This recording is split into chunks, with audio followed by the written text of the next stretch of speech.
मंगलाचरण गांधी जी पहले में दूसरी स्टार्ट करते हैं।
प्रवचन साजी की हम गाथाएं, उनके जो ध्यान सूत्र हमने बीच पद पढ़े हैं, सब मंत्र, ध्यान के मंत्र, वो सब हम इसमें लेंगे। तो और प्राकृत लैंग्वेज में जो कि ये प्रवचन साजी जो ग्रंथ है, ये प्राकृत भाषा में लिखा है। कौन सी भाषा में लिखा है? प्राकृत। और कुंद कुंद आचार्य का जो भी साहित्य है वो शौर से भी प्राकृत में लिखा है।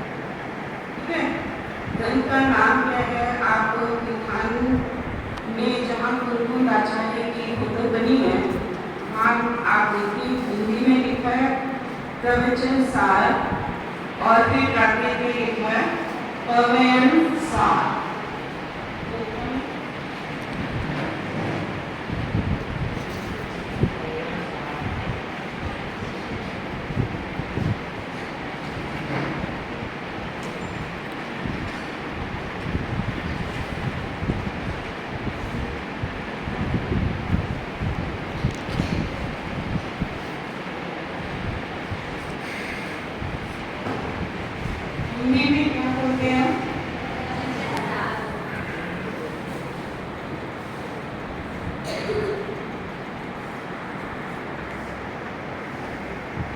सम्यक ज्ञान के 8 अंग होते हैं।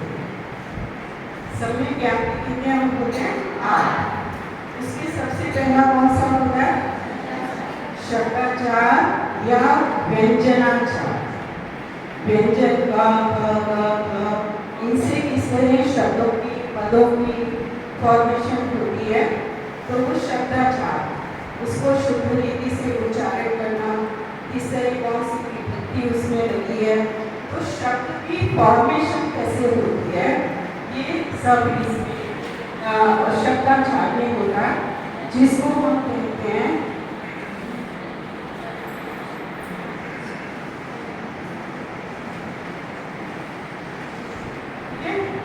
व्यंजन प्लस आचार।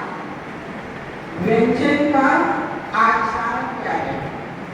व्यंजन का आचार व्यवहार किस तरह से बनते हैं, ठीक है, बड़ा इंटरेस्टिंग है। तो अब यहाँ क्या लिखा है? व।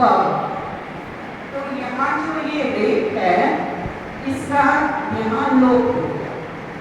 प्राकृत पहले जनबोली भाषा थी, आम लोग प्राकृत में बात करते थे, तो वो एक सरलीकरण की उसमें प्रवृत्ति है। तो जैसे बालक होता है ना, वो सरल कोई भी शब्द है कॉम्प्लिकेटेड, उसको सरल करके बोलता है। इसी तरह यहाँ प्राकृत में है, तो ये र एक का लोप हुआ और यहाँ प का मान है और च। तो एक ये व्याकरण का नियम है। प्राकृत के जितने भी मैं नियम बोलूंगी सब लिखते जाइएगा, ठीक है। एक एक शब्द, एक एक व्यंजन का किस तरह की फॉर्मेशन हुई है प्राकृत में। तो च, ये दो स्वरों के बीच में आने वाले च ज इनका लोप हो जाता है, एक नियम है व्याकरण में। तो उसकी जगह ये शब्द का एक य श्रुति आ जाती है, य श्रुति। पवयन। और एक सूत्र है नो न सर्वत। ये सूत्र लिख लीजिए।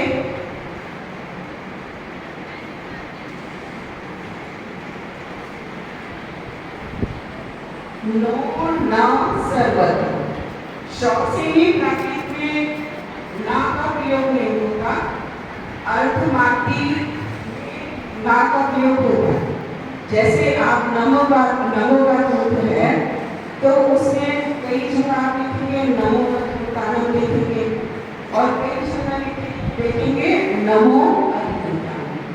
तो शॉर्ट से ही प्राकृत दिगंबरों का जो शब्द उनको आचार्य ने लिखा है वो शॉर्ट से ही प्राकृत में लिखा है। तो हम कहते हैं नमो अच्युतानम। ठीक है। अर्धमाती में जो श्वेतांग है उनका साहित्य ज्यादातर अर्धमाती में लिखा है और बौद्धों का पाली प्राकृत में लिखा है। तो इसलिए शॉर्ट से ही प्राकृत सूत्र है नो न सर्व। क्या हो गया? ना का क्या हो गया? ना।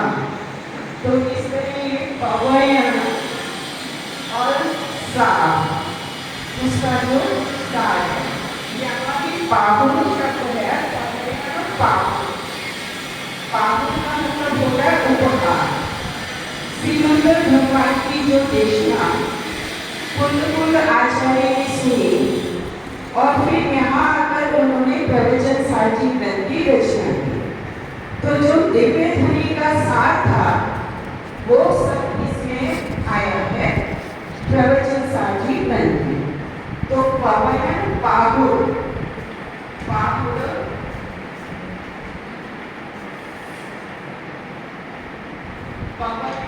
पाहुर, पाहुर का मतलब होता है उपहार और पाहुर का मतलब उपहार और प्राप्ति इसका संस्कृत ट्रांसलेशन होता है उपहार और जो हिंदी में कहते हैं सा। तो ये मिलाकर बना हुआ है। तो शब्द को लिखा है इन्होंने पवयन और ये हिंदी का शब्द मिलाकर इन्होंने लिखा है पवयन पाहुर। ठीक है। तो प्रवचन सार इस तरह से ये शब्द बना है। शब्द की फॉर्मेशन समझ में आई आपको? व्यंजनाचार कि व्यंजन का आचार व्यवहार कैसे बनता है। तो वो हम अप्राकृत की जो भी मंगलाचरण की गाथाएं हैं वहां से हम स्टार्ट करते हैं। ठीक है। शॉर्ट से भी प्राकृत में ये गाथाएं लिखी है। इनको इन छंदों को गाथाएं क्यों कहते हैं? क्योंकि ये गाथा छंद में निबद्ध है, इसलिए इनको कहते हैं गाथा। छंद है ना, कोई अनुष्ठुप छंद होता है, कोई मालिनी छंद होता है, शाकुंतली प्रेरित होता है। इसी तरह से जो ये छंद है कौन सा है? गाथा। गाथा कहते हैं प्राकृत में। तो गाथा छंद में निबद्ध होने के कारण इनको हम कहते हैं गाथा। ठीक है। उसमें 18 व्यंजनों में मात्राएं होती हैं। इस तरह मात्राओं का उससे रिलेटेड है। ठीक है। वो शब्द भी फॉर्मेशन समझ में आई। पवयन सार, पवयन पाहुर, प्रवचन सार। ठीक है। प्रवचन का सार अब हम इसमें लेते हैं। ये काफी से पहले हम सब मंगलाचरण का की पहली गाथा पढ़ी।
अभी इस समय हम लैंग्वेज को जानते हैं। एस, एस ये संस्कृत शब्द है एषा, इसका एस शब्द बना है। एक सूत्र ब्रैकेट में है शशोसा, लिख लीजिए।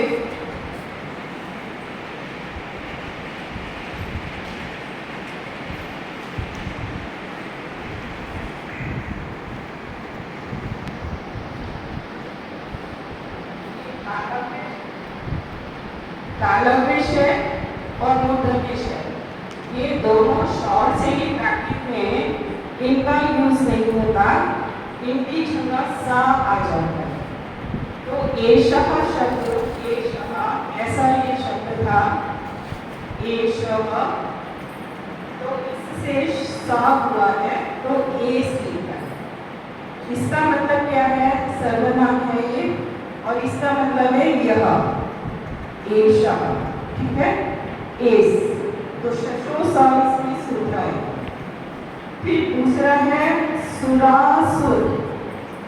अब इसमें संधि आप समझ लीजिए।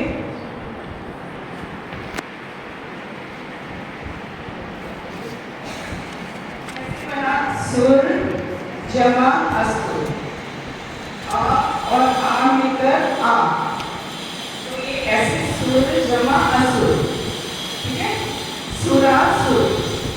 फिर है मनुष्य, मनुष्य है ना, उसका बना है मनुष्य, तो श का क्या हो गया? सा, तो मनुष्य हो गया, मनुष्य का मनुष्य। वंदितम,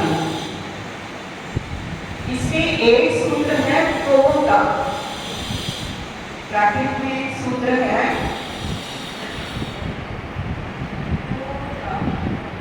दा का क्या होता है? द, वंद होता है डाउन, द, वंदितम, वंदितम, वंदितम, ठीक है, तो वंदना। धोत, धोत धौत से बना है धोत, ता का क्या हो गया? ता, तो धोत, खाई का मतलब, ठीक है, धौत, धौत से कैसे बनाइए? धौत, तो ये दा का क्या हो गया? दा। फिर उसके बाद है खाई, खाई का अर्थ बता सकते हैं?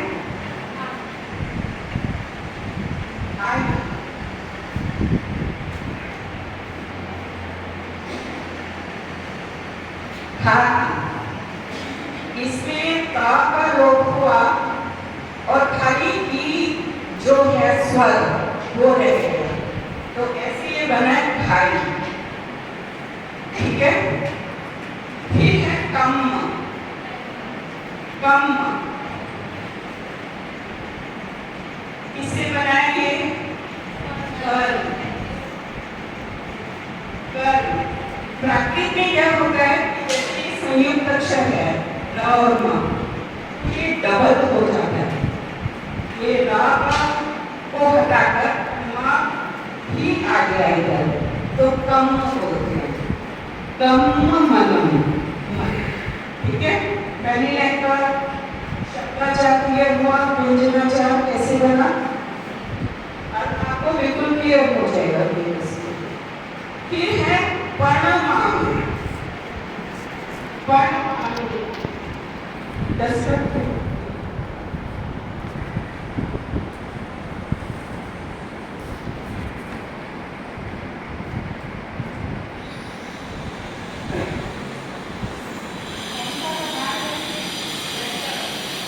कौन सा है? और इसमें क्या हुआ? प्रणमामि हो गया ना, तो र का हो गया, तो प्रणमामि। और आगे आगे आवा आमा, तो आगे तो क्या है? प्रणमामि, मैं प्रणाम करता हूँ, प्रणाम करता हूँ। इसको वर्तमान, वर्तमान किससे बना है? वर्तमान,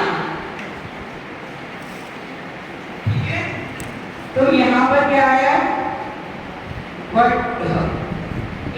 एक आप और लिख लीजिए इसका नियम व्याकरण का कि प्राकृत में हलंत का प्रयोग नहीं होता, ऐसे नहीं लिखते। कई जगह आपको इधर भी थोड़ा सा मिस्टेक है, ऐसे लिखा मिलेगा, ठीक है। संस्कृत में तो लिख सकते हैं आप, लेकिन प्राकृत में वर्तमान, फिर यहाँ ना भी आएगा, क्या आएगा ना, तो क्या आ गया, ये रा का लोप हो गया और यहाँ पर ये आ गया वर्तमान, ठीक है। वर्तमानी आपको स्पष्ट हो गया है या दोबारा बताओ, हो गया वर्तमानम। फिर है तीर्थम, तीर्थम इसका अर्थ है तीर्थ, तीर्थम तीर्थंकर को भी हम कह सकते हैं और तीर्थ को भी कह सकते हैं। तीर्थम, तीर्थम में है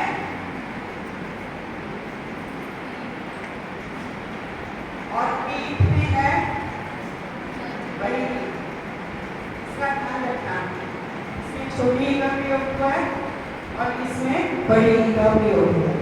राका लोप हो गया, तीर्थम बन गया, तीर्थम। फिर है धम्मस, धर्मस, एक नियम और लिखिए, प्राकृत में चतुर्थी और षष्ठी से छठा संबंध कारक नहीं होता प्राकृत में और संबोधन नहीं होता, छह कारक का प्रयोग होता है। तो इसमें वर्धमानस, वर्धमान, वर्तमान का, एकदम धम्मस, धम्मस में धर्म का, धर्म भी पता है कैसे बना है, देखिए धर्म और रागा ये मां हो गया, रागा मां हो गया, तो इधर क्या लिखा धम्म, फिर आगे इस शब्द में विभक्ति, तो क्या हो गया धम्मस, धर्म का। इस वाली ग्रंथ में लिखते हैं धम्मस से लिखा है कई जगह, तो आप उसको पेंसिल से सुधार देना, धम्मस है ये, ठीक है, धम्मस से नहीं है, वो संस्कृत होगा। धम्मस फिर कर्तारम, कर्तारम कैसे बना है,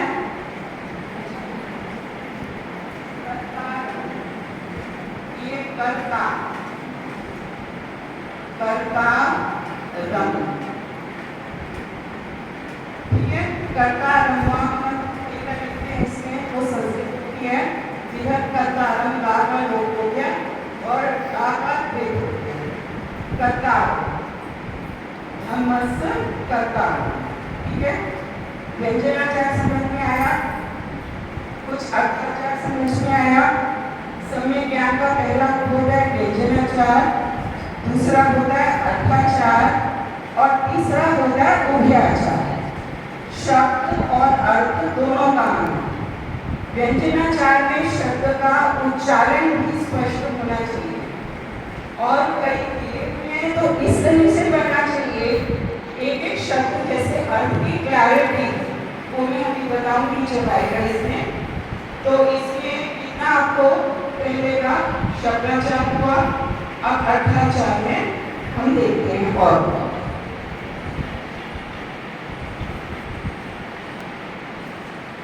अर्थ पढ़ते हैं, सब पढ़िए। यह मैं जो सुरेंद्रों असुरेंद्रों और नरेंद्रों से बंधित हैं तथा जिन्होंने घाती कर्म मल को धो डाला है, ऐसे तीर्थरूप और धर्म के कर्ता श्री वर्धमान स्वामी को नमस्कार करता हूँ। ठीक है, इस शब्द जो है ना ये इनके लिए भी लगा सकते हैं कि जो सुरासुर सुर और असुरों और मनुष्यों से बंधित, सुर किनको कहेंगे कल्पवासी देवों को, असुर किनको कहेंगे भवनवासी देवों को, और फिर मनुष्य इंद्र, मनुष्य इंद्र, मनुष्यों का इंद्र कौन होता है, अभी पढ़ा था ब्रह्मेश्वर जी में चक्रवर्ती, तो तीनों लोगों के अधिपतियों से जो बंधित हैं, तो इट मीन्स तीनों लोगों से जो बंधित हैं, उन्होंने ऐसी उत्कृष्टतम योग्यता प्राप्त की है कि जिससे वो तीनों लोगों में कोई ऐसा है नहीं जो उनके समान हो, तो इसलिए तीनों लोगों से वो बंधित हुए। कथामा स्तोत्र में भी कहा ना कि आपके जैसे आपके गुण तीनों लोगों का उल्लंघन करते हैं। तीनों लोगों में कोई भी ऐसा जीव नहीं है कि जिसके आपके सदृश गुण हो। ठीक है, तो तीनों इंद्रों से नमस्कार करने का मतलब त्रिलोक बनते हैं। रोग घाई कम किस चीज का बहुमान आया कि भगवान ने चारों घाटिया कर्म मल को धो डाला है। ऐसी वो छवि स्फटिक के समान, ऐसी निर्मलतम अवस्था उनकी प्रकट हुई अनंत भगवान की, और घाती कर्म पर सारा उनका खुल गया। तो ऐसा लगना चाहिए पढ़ते हुए वो अवस्था हमारे सामने चित्रित हो जाए, पूर्ण निर्मलता को प्राप्त, पूर्ण उत्कृष्टता को प्राप्त, और ऐसी वो अनंत की छवि हमारे सामने आकर और हमारा भी जो मलिनता है भावों की वो धुलती जानी चाहिए। पता है, ऐसे अगर भावपूर्ण उसमें तन्मय होते हैं, अनंत के जो गुण में तन्मय होते हैं, तो वो परम भक्ति कही है। जो भक्ति है ना, गुणों में अनुराग का होना, उनके प्रति वात्सल्य का होना, ये वात्सल्य होता है समय दर्शन का। तो हमारा जो ये अनंत दशा जो है वो कैसी है, जिन्होंने सब घाटिया कर्ममल धो डाले। तो और उनको मैं नमस्कार करता हूँ, बहुत बहुत हम उनके प्रति कृतज्ञ हैं इस बात से कि उन्होंने धर्म तीर्थ की करता है, धर्म तीर्थ का प्रवर्तन किया। सब तीर्थंकर उनके जब उनको केवल ज्ञान हो जाता है तो इंद्र की आज्ञा से कुबेर समव शरण की धर्म सभा की रचना करता है, जिसमें सब जीव आते हैं, देव, मनुष्य और दिव्यांचल सभी उस सभा में होते हैं, और भगवान उसमें धर्म का स्वरूप बताते हैं, आत्मा का स्वरूप बताते हैं, इन संसार के दुखों से छूटने का रत्नत्रयमयी मोक्ष मार्ग बताते हैं, तत्वों का उपदेश देते हैं, धर्म क्या है सब उसको वहाँ पर उनकी दिव्य ध्वनि में खिलता है। तो कैसे हैं वो, धर्म के करता है। तो वहीं से तो भगवान की दिव्य ध्वनि, फिर गंधर्वों में उसको द्वादशांग में उठा, फिर आचार्य और उनके शिष्य प्रति शिष्य ऐसे परंपरा से चलती हुई आज महाभाग्य से हमारे सामने ये आई। तो इस तरह कुंद आचार्य साक्षात समूह शरण में गए, वहाँ दिव्य ध्वनि सुनी दिव्य क्षेत्र में, और फिर आकर उन्होंने इस ग्रंथ की रचना की। महाभाग्य से आज हमारे ये हाथ लग गया, उन्होंने लिखकर रख दी, किंतु कोई प्रिंट ना कराता, उसके अर्थ ना बताता, तो फिर कैसे जानते हम। और आज उसी का हम विधान करने जा रहे हैं, तो प्रवचन सारमयी हो जाए, है ना। तब होंगे जब उसके शब्द, अर्थ और भाव को जानकर उसको आत्मसात करके उसमयी हो जाएंगे। जैसे कहते हैं ना, रंगमा रंग गयो रे, प्रभु धारा ही रंग में रंग गयो रे। ऐसे ये प्रवचन साक्षीमय हमारा वही हम बोले, वही उसका मनन करें, और मनन करते हुए वो अपने स्वरूप तक लेकर जाएगा। ऐसा ही प्रवचन साक्ष्य है कि इस पर भी मैं दृष्टि दूंगी कि इस तरह इन गाथाओं के माध्यम से, बीच मंत्रों के माध्यम से अपने स्वरूप में रमा जाए, क्योंकि हमारा लक्ष्य तो अपनी ही स्वरूप की प्राप्ति है, और उसकी स्वरूप की प्राप्ति करेंगे, हमारे भी खाद्यागर उसका ध्यान करेंगे, तो खाद्यागर मुक्त होकर ऐसी सुंदर परमात्मा दशा हमारी प्रकट होगी। ठीक है ना। तो ये ये पहली गाथा आपको समझ में आ गई। वर्तमान तीर्थंकर जो कैसे धर्म के लिए करता है और कैसे हैं तीनों लोगों के स्वामियों से विपत्तियों से बंधित हैं और क्योंकि उत्कृष्टतम दशा और जिन्होंने सब आदि कर्म जिनका धूल लिया है उनको मैं प्रणाम करता हूँ। ऐसा उत्कृष्ट जीव जिसके प्रति प्रणमामि, नमामि का मतलब नमस्कार, प्रणमामि का क्या मतलब है? प्रोत्सर्ग है ना, प्रोत्सर्ग प्रणमामि, प्रोत्सर्ग का मतलब है उत्कृष्ट, उत्कृष्ट, नमामि नति, उत्कृष्ट नति करते हैं, हम झुकते हैं, नमन करते हैं कि ऐसी अद्भुत उनकी दशा, परमोक्षित दशा जिसके प्रति स्वयं ही नतमस्तक हो जाए। ऐसी ऐसी केवल दशा, उनकी जो अनंत दशा, चार खटिया लोगों के अभाव होने से क्या प्रकट हुआ उनको? अनंत चतुष्टय प्रकट हुआ। नास्ति से घाती कर्मों का नाश किया और अस्थि से अनंत चतुष्टय की प्रकटता हुई और उनके ऐसी अनंत चतुष्टय में दशा देकर उनके प्रति ऐसे झुकते हैं, नमते हो जाते हैं और वो प्रणमामि विशेष नमस्कार। और का मतलब क्या है? जब सम्यक दर्शन, ज्ञान और चारित्र से युक्त जो जीव होता है वो सत्यार्थ परमार्थ रूप से भगवान का स्वरूप जानता है, अपने शुद्धात्मा को जानता है, सम्यक ज्ञान रूपी नेत्र उसको प्रकट हो गए हैं, तो उस रत्नत्रय और फलन कषायों का अभाव हो गया। तो रत्नत्रय से संपन्न जीव की ऐसी प्रणति होती है क्योंकि वो सम्यक श्रद्धा से युक्त है, सम्यक ज्ञान से युक्त है और सम्यक चारित्र से युक्त है। तब ऐसी ये प्रणति उत्कृष्ट नति होती है। जैसे पेड़ होते हैं ना, बहुत फल जाते हैं तो किस तरह से वो छूट जाते हैं, इसी तरह से भगवान के सामने उनके गुणों को निभाते हुए इस तरह साधक लंबित होता है तो उसको कहते हैं प्रणमामि।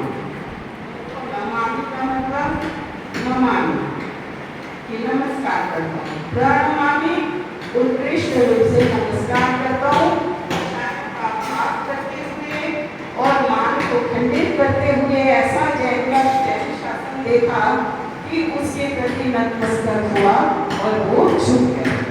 तो ऐसी नति, ऐसी भाव जगाएंगे तो कितने पापों में बदल हो जाएगा।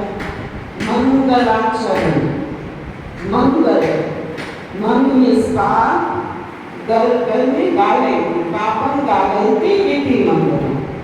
तो पापों का गलन हो जाएगा ऐसे विशुद्ध भावों से। अभी सुना था ना विशुद्ध परिणाम, और फिर विशुद्ध परिणाम होते हुए क्योंकि साधका दृष्टि अपने स्वरूप की ओर है तो अपने स्वरूप की ओर दृष्टि चली जाती है। वो उस पर विशेष में व्याख्यान बाद में दूंगी। अभी एक बार हम इनसे परिचित हो गए। कुंद आचार्य ने 5 गाथाओं में ये मंगलाचरण किया। ये 5 गाथाएं आपको याद होनी चाहिए। बहुत सुंदर गाथाएं, परिणाम बड़े निर्मल हो जाते हैं।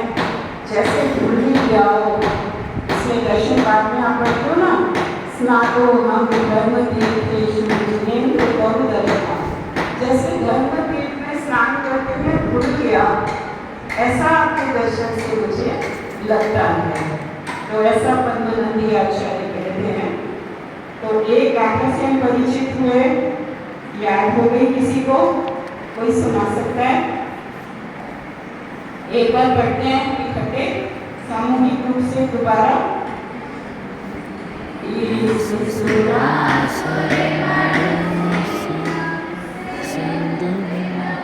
मनुसिंध वंदितम, ऐसे ऐसे पढ़ना।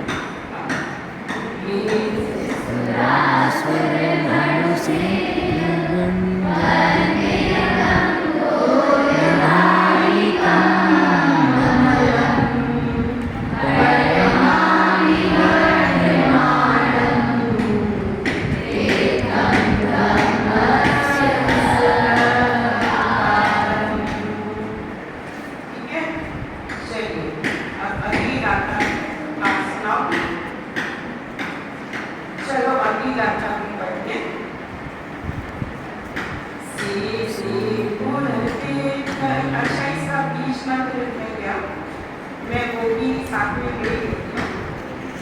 जो नीचे मंत्र पर लिखे हैं ना, ये ध्यान के मंत्र होते हैं, ध्यान में सहकारी होते हैं। तो ये मंत्र भी हम पढ़ते हैं। ओम अनंत केवल ज्ञानादि लक्ष्मी सहित निज ज्ञानानंद स्वरूपाय प्रवचन साराय नमः।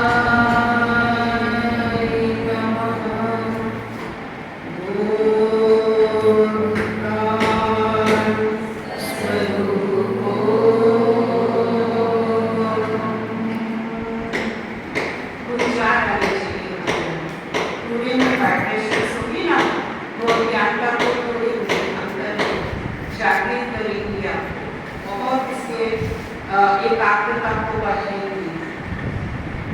इसमें ओम किसका वाचक है? द्विवेद। और तीन बीजाक्षर पढ़ते ही उनको मिलकर ध्यान आ जाना चाहिए। समो शरण में विराजित तीर्थंकर भगवान का, तो तीर्थंकर भगवान और उनकी सर्वांग से क्या मिश्रित हो रही है? दिव्य मणि। तो ओम में दिव्य मणि और ह्रीं में सब तीर्थंकर। फिर अनंत केवल ज्ञानादि लक्ष्मी। कौन सी लक्ष्मी है उनके पास? के अनंत चतुष्टय की लक्ष्मी। केवल ज्ञानादि लिखा तो क्या किया? केवल ज्ञान, केवल दर्शन, अनंत सुख, अनंत वीर, चारों आ जाएंगे। आती है ना? तो केवल ज्ञानादि लक्ष्मी अंतरंग का वैभव है, तो वो लक्ष्मी उससे सहित निज ज्ञानानंद स्वरूप। कैसे है? निज अपने आत्मिक जो ज्ञान आनंद स्वरूप है, बस ज्ञान का पिंड और आनंदमयी आह्लादमयी अनंत आह्लाद, अनंत अनंत आह्लाद। जैसे समुद्र में लहरें उछलती हैं ना, ऐसे हर समय उनके अनंत सुख, अनंत आह्लाद, ऐसी उनकी दशा होती है। तो वो दशा हमारे सामने आ गई और ऐसा आनंदमय मैं हूँ, ऐसा ध्यान आ गई और अपने अंदर में दृष्टि चली गई। जैसे कोई किसी टेस्टी चीज का आपको स्मरण कराए तो आपको खाने की इच्छा हो जाती है ना, इसको खा लो। इसी तरह से अनंत आनंदमय को दशा देकर ऐसा मैं भी हूँ आनंद स्वरूप, और अपने स्वभाव की दृष्टि जाके अपने बस आत्मिक आनंद का वेदन करके तृप्त हो जाए। ठीक है ना? उसमें आनंद सही, तो आनंद स्वरूप ऐसा जो ब्रह्म संसार है जिसको सुनने से आह्लाद होगा, ऐसा उन प्रवेश संसार जी को नमस्कार। आज समझ में आ गया मंत्र का? कोई कठिन है नहीं है ना? शब्द अलग अलग समझोगे तो कोई कठिन नहीं लगेगा। फिर क्या लिखा छोटा सा? बोध प्राण स्वरूपो हम। बोध किसको कहते हैं? बोध ज्ञान, ज्ञान से। तो बोध प्राण स्वरूपो हम। मेरे किस प्राण से मैं जीवित हूँ? तो मैं अपने ज्ञान प्राणों से जीवित।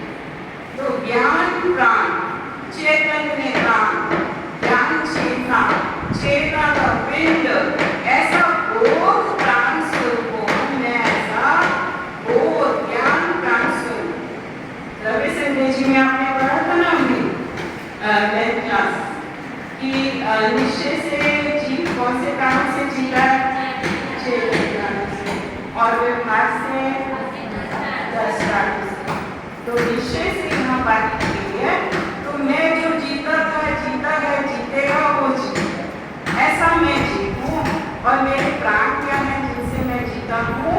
वो बोध प्राण है, ज्ञान प्राण है, ज्ञानमयी हूँ, ऐसा मैं आत्मा हूँ, शुद्धात्मा। और उससे दृष्टि जाए, कभी परमात्मा में दृष्टि जाए, कभी निर्मल और कभी अपने निर्मल शुद्धात्मा में दृष्टि जाती है। बस ऐसे आत्मा परमात्मा के रंग में रंगे हुए, और ये हम इसके भी खाने को करते हैं, ठीक है। कभी विस्तार में जाते हैं, कभी उसको संक्षेप में लेके अपने स्वरूप में जाते हैं। ये विद्या होती है आत्मविद्या। इस पर थोड़ा समय भी आपको दिया, थोड़ा थोड़ा करके भी ये आपको विकसित होनी चाहिए, ठीक है।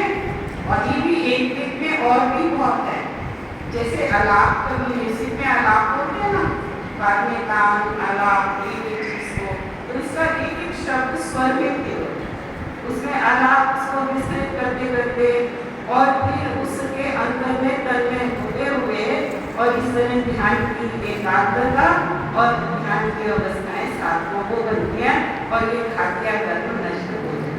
अब कितने कर्म नष्ट हो गए, निर्मलता आ गई और चलिए सुख का परिणाम आ गया, ज्ञान की प्रबुद्धता आ गई, श्रद्धा की निर्मलता हो गई, रत्नत्रय की वृद्धि हो गई, ठीक है। अब जितना पाठागत योग्यता होगी उतना ही काम से हम लाभ ले सकते हैं, ठीक है। चलिए अब दूसरी शुरू करते हैं। से गुण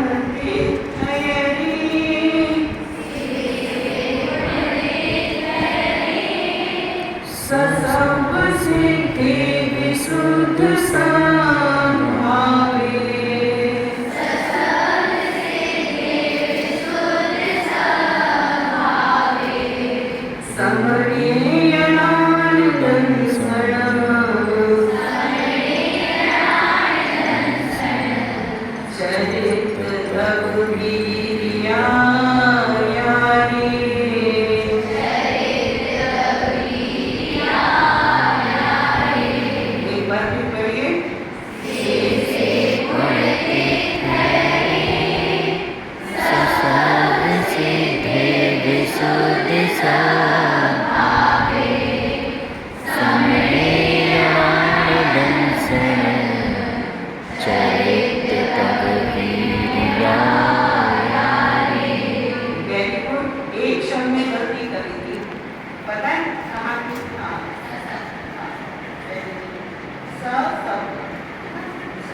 अब इसमें स जैसे बना शेष, तो तारा विषय का क्या हो गया, सा हो गया, तो क्यों हुआ सा, शशु सा, ये सुनाया, ठीक है।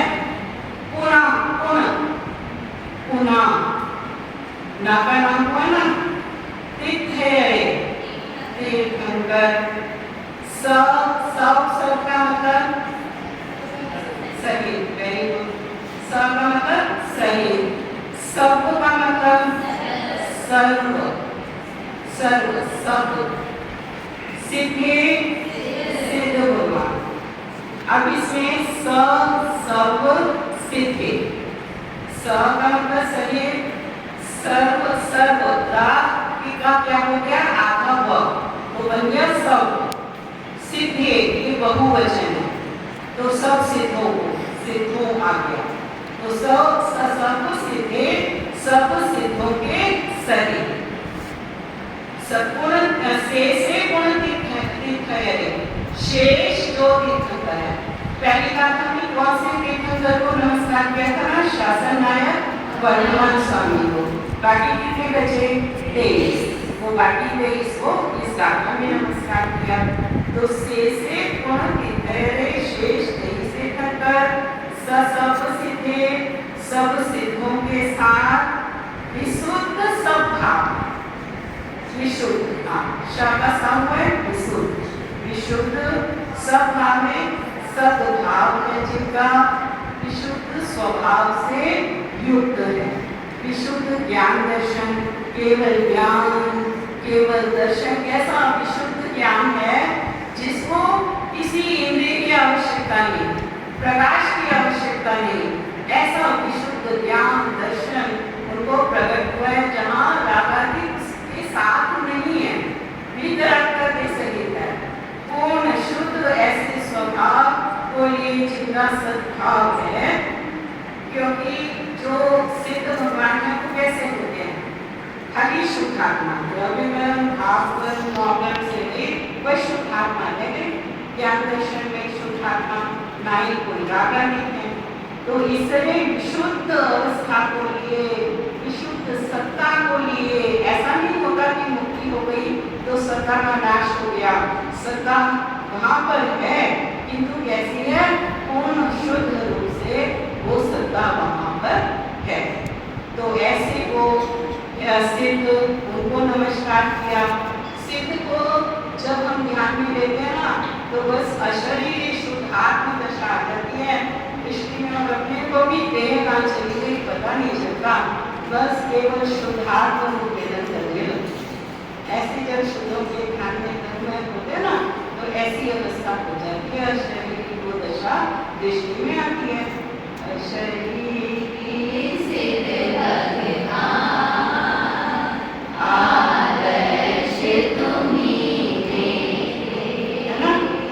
वही आदर्श है, ऐसी ही दशा, ऐसा ही है। फिर क्या लिखा? समणे। समणे में श्रव जो शब्द है,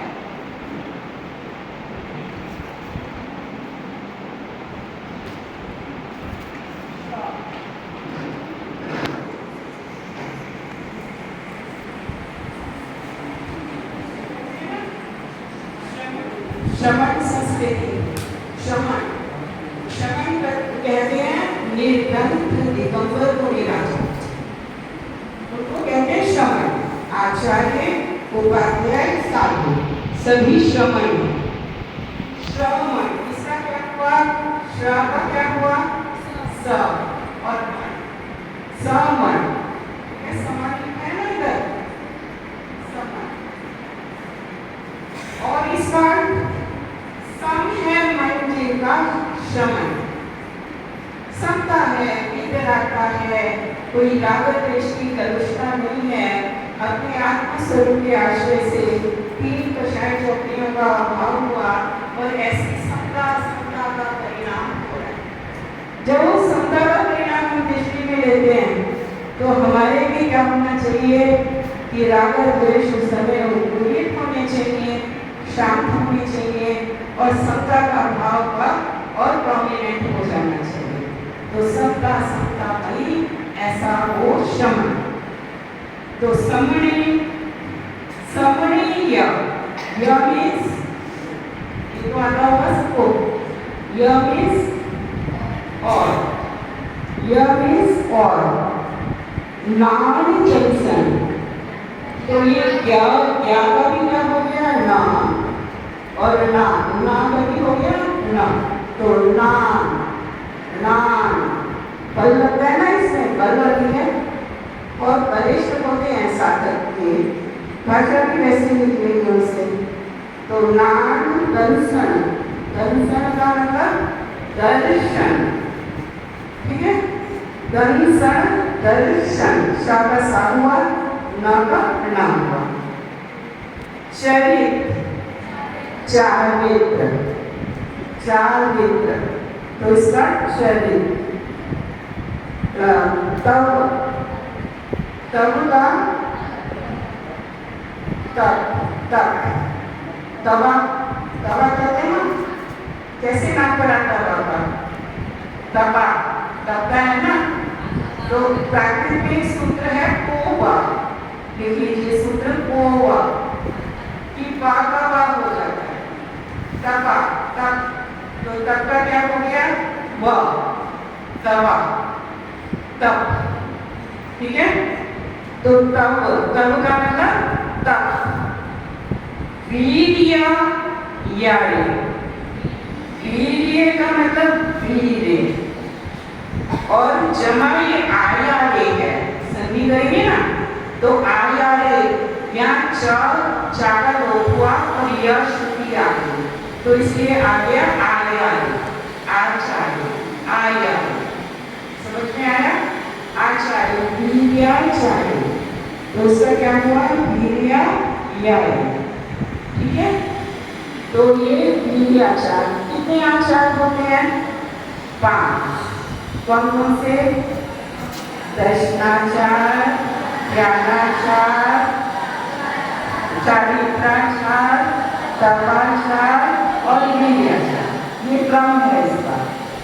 फिर इसमें दर्शनाचार, सम्यक दर्शन और उससे बनने वाला आचार व्यवहार आचरण, सम्यक ज्ञान उससे बनने वाला आचरण, सम्यक चारित्र उससे बनने वाला आचरण, और इसी तरह से तपाचार तप से बनने वाला आचरण, सम्यक तप से, और वीर्याचार उनमें लगी हुई जो शक्ति है तो वो वीर्य उस रूप परिणमित हो रहा है आत्मशक्ति, तो वो वीर्याचार। और इनके भी दो पहलू हैं, निश्चय और व्यवहार। अपने स्वरूप की प्रतीति, ज्ञान, उसमें लीनता, उसमें प्रगटन, उसमें शक्ति का लगना, ये तो निश्चय बन जाता है। और व्यवहार से सम्यक दर्शन उत्पन्न होने पर दशम अनुकंपा सम्यक आदि शक्ति आदि जो अंग आदि जो प्रकट हुए उनको लिए जो आश्चर्य उसका बनता है, जो श्रद्धान बनता है, उसकी वर्किंग होती है, परिणमन होगा, तो वो दर्शनाचार। अभी हम इनके डिटेल में नहीं जाएंगे, नहीं तो पूरी क्लास उसके लिए चाहिए। फिर 5 आचारों से ही युक्त, ठीक है। तो कैसे तीर्थंकरों को पहली लाइन में तो क्या कहा, गाथा के 4 चरण होते हैं। पहले चरण में क्या कहा, शेष जो पुनः शेष जो तीर्थंकर थे उनको नमस्कार किया। फिर दूसरे चरण में सब सिद्धों के साथ और कैसे हैं, शुद्ध सत्ता वाले हैं। फिर तीसरे चरण में समणे या नारायण दर्शन, इतना तीसरा चरण हुआ। तो जो श्रमण है, मुनिराज हैं, वो कैसे ज्ञान दर्शन, चारित्र तप और वीर्याचार से युक्त, तो उनको नमस्कार किया। रत्नत्रय के उत्तम साधक हैं, अलौकिक उनकी दशा है, इतना उत्कृष्ट आचरण है जिससे हम दरिद्र हैं और वो संपन्न हैं, तो उन 5 आचार्यों को भगवान आके उनके प्रति नमस्कार किया। कुंद आचार्य ने 24 तीर्थंकर आ गए, सिद्ध आ गए और आचार्य उपाध्याय साधु। फिर इसके बाद तीसरी गाथा में क्या कहते हैं, हम वो करते हैं। हाँ बोलिए, सुनाओगे? सुनाओ। ये लो।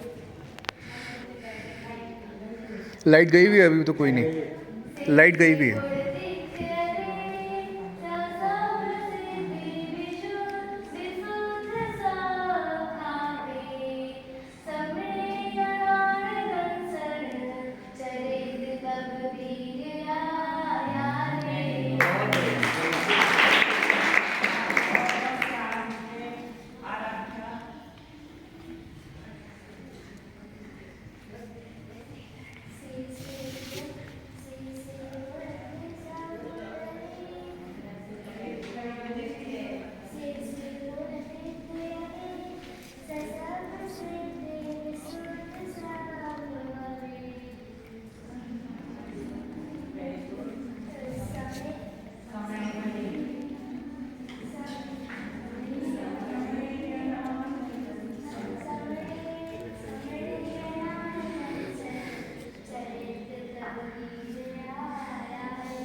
पत्येगमेव पत्येगम् पत्येगमेव पत्येगम् नाम्यवर्तन्ते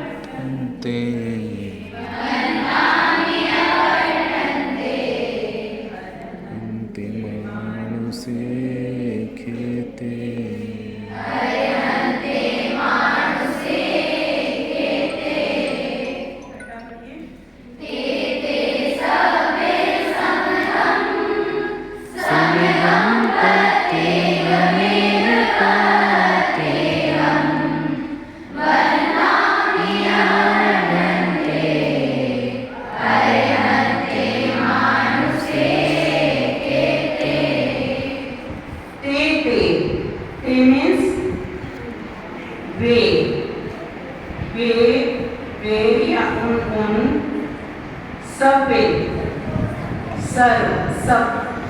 इसमें बहुवचन है। प्राकृत में एक और नियम लिख लो कि द्विवचन का प्रयोग नहीं होता।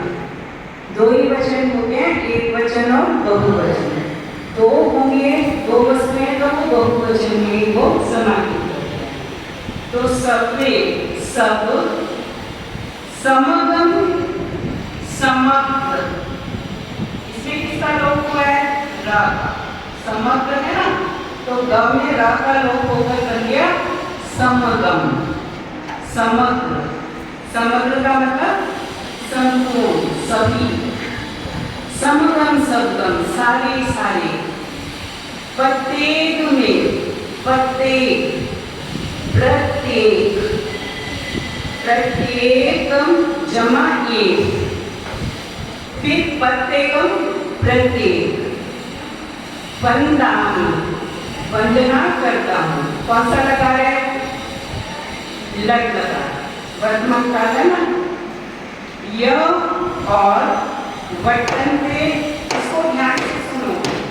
वर्तन्ते ये है प्रेजेंट कॉन्टिन्यूअस टेंस। इसको हिंदी में कहते हैं वर्तमान कालिक क्रियाएं। वर्तमान लिख लीजिए, वर्तमान कालिक क्रियाएं। आगे बढ़ते समय साक्षी की अभी उसमें मैं दूंगी क्वेश्चन में करूँगी। वर्तन्ते, वर्तन करते हुए, वर्तन, वर्तन, राव का ना ताका तो का हो गया और राका भी ता हो गया, तो वर्तन वर्ता हो गए सभी। वर्तन्ते, तो वर्तन्ते वर्तन करते हुए, जिसमें काम का जारी हुआ होना पाया, कंटिन्यूस हो रहा है, वर्तन करते हुए।